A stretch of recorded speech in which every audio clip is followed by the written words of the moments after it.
Olá, hoje eu vou falar de Oséias 11, que fala sobre o amor de Deus Pai e a ingratidão de Israel. E diz: quando Israel era menino, eu o amei, e do Egito chamei o meu filho. Quanto mais eu o chamava, tanto mais se iam da minha presença, sacrificavam a Baalins e queimavam incenso às margens de escultura. Todavia, eu ensinei a andar a Efraim. Tomei-os nos meus braços, mas não atinaram que eu os curava. Atraí-os com cordas humanas, com laços de amor. Fui para eles como quem alivia o jugo de sobre as suas queixadas, e me inclinei para dar-lhes de comer.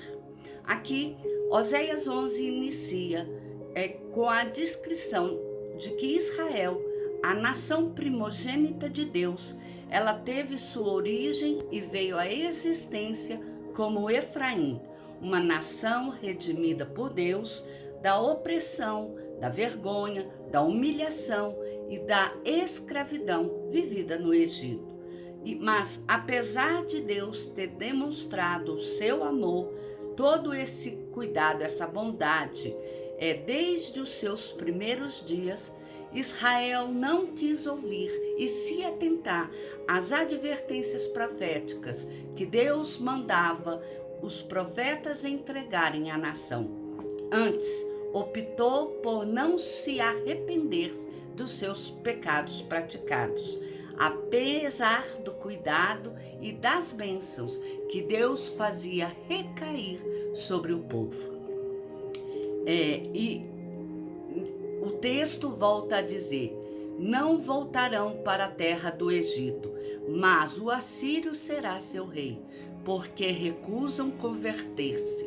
A espada cairá sobre as suas cidades e consumirá os seus ferrolhos, e as devorará por causa dos seus caprichos, porque o meu povo é inclinado a desviar-se de mim. Se é cogitado a dirigir-se acima, ninguém o faz. Aqui o texto mostra que Deus, para fazer Israel se lembrar de sua dependência de Deus, pois só Ele lhe proporcionava o conforto de vida que eles desfrutavam. Ele faria de Israel escravo da Assíria, pois só assim como eles foram escravos no Egito, eles se lembrariam de Deus.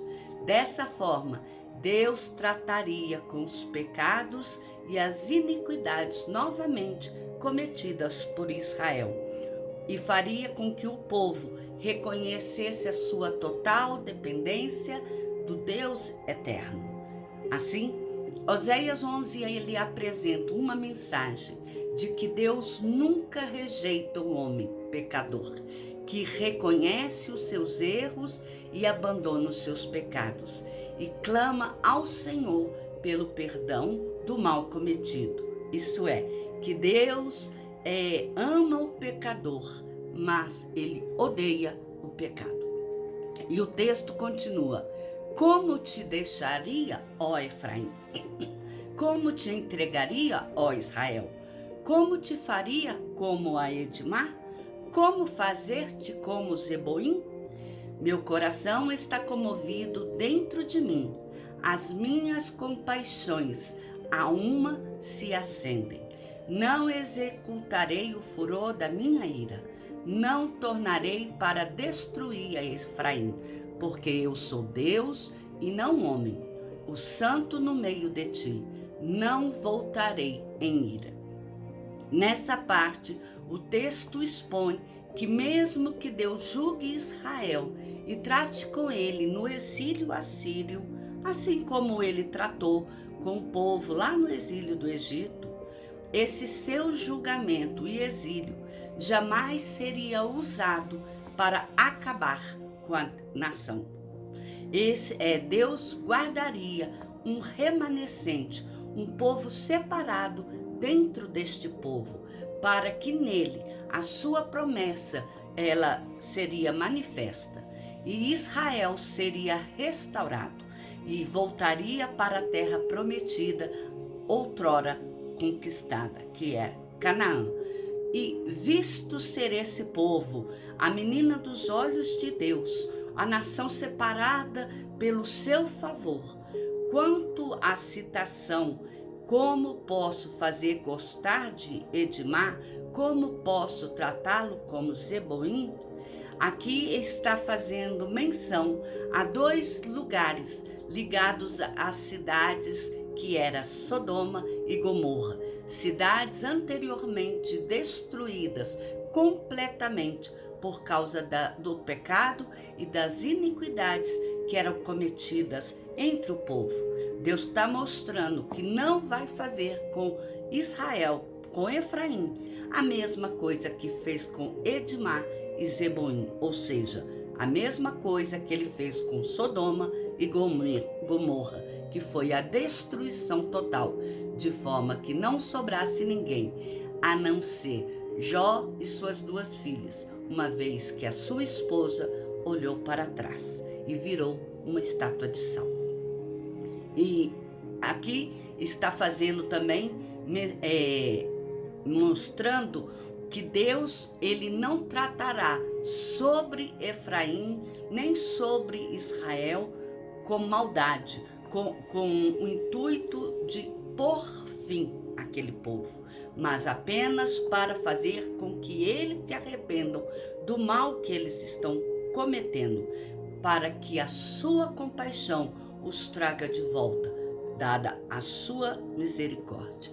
E continua o texto: andarão após o Senhor, este bramará como leão, e bramando, os filhos tremendo virão do ocidente, tremendo virão como passarinho os do Egito, e como pombas os da terra da Síria, e os farei habitar em sua própria casa. Assim diz o Senhor: Efraim me cercou por meio de mentiras, e a casa de Israel com engano, mas Judá ainda domina com Deus e é fiel com o santo. Nessa parte, Oséias chama a atenção para o fato de que o Senhor Deus, ele é como um leão feroz, pronto para destruir todos aqueles que se levantam e atravessam o seu caminho.